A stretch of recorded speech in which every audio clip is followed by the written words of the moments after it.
اللهم لك الحمد كما أنت أهله فصل على سيدنا ومولانا محمد كما أنت أهله اللهم افعل بنا ما أنت أهله ولا تفعل بنا ما نحن بأهله فإنك أهل التقوى وأهل المغفرة. أعوذ بالله من الشيطان الرجيم. بسم الله الرحمن الرحيم. هدى للمتقين. صدق الله العظيم. تقوی کے حوالے سے بات چل رہی تھی اور تقوی گناہ چھوڑنے کو کہتے ہیں. گناہ چھوڑنے کی ضرورت، اہمیت اور پھر اس کے فضائل پر بات ہوئی تھی.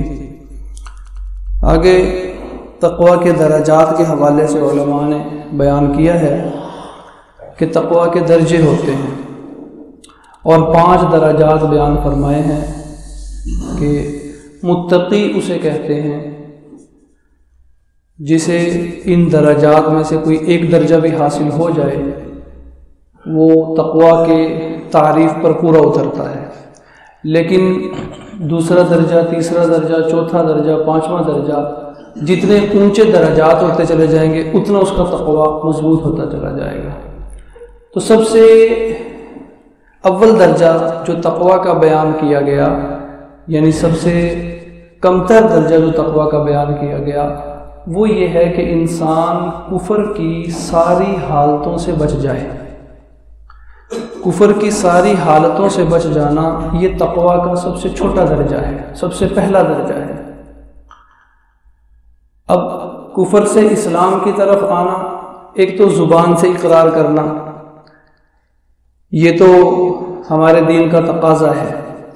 ایک ہے عمل کے ساتھ بھی اقرار کرنا. کفر کا لفظی مطلب ہوتا ہے انکار. ہم زبان سے کسی چیز کو خدا نہ خواستہ کسی چیز کا انکار کر دیں تو وہ تو اسلام سے نکل گیا. لیکن ہمارے ہاں ایک بڑا المیہ یہ ہے کہ ہم زبان سے تو انکار نہیں کرتے لیکن اپنے عمل سے انکار کرتے ہیں. مثال کے طور پہ اللہ تعالیٰ نے قرآن مجید میں نماز کا حکم 700 سے زیادہ مرتبہ دیا اور 5 دن میں 5 وقت نماز کو فرض کیا.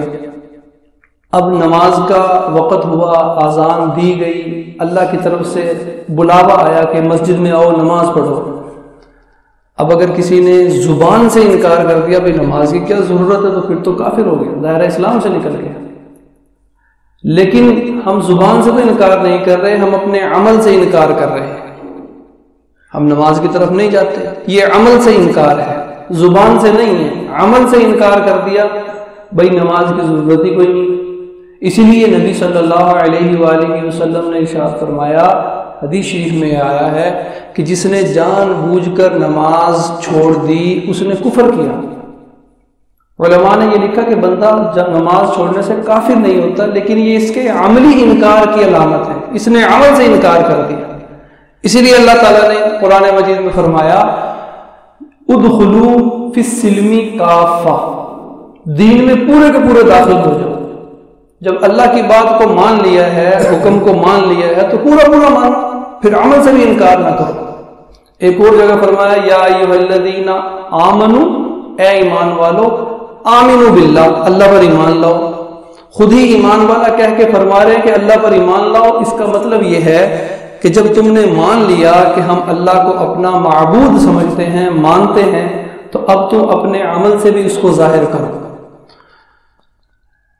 تو تقوی کا پہلا درجہ یہ ہے کہ انسان کفر کی ساری شکلوں سے کو چھوڑ دے، زبان سے بھی انکار کو چھوڑ دے اور اپنے عمل سے بھی انکار کو چھوڑ دے.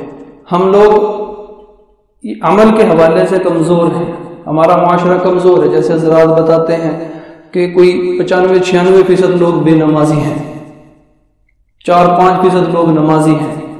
تو 4-5% لوگ جو نمازی ہیں اس کا مطلب ہے کہ وہ عملی انکار سے بچے ہوئے ہیں، اور جو 95-96 لوگ بے نمازی ہیں اس کا مطلب یہ ہے کہ وہ عملی انکار کو کر رہے ہیں.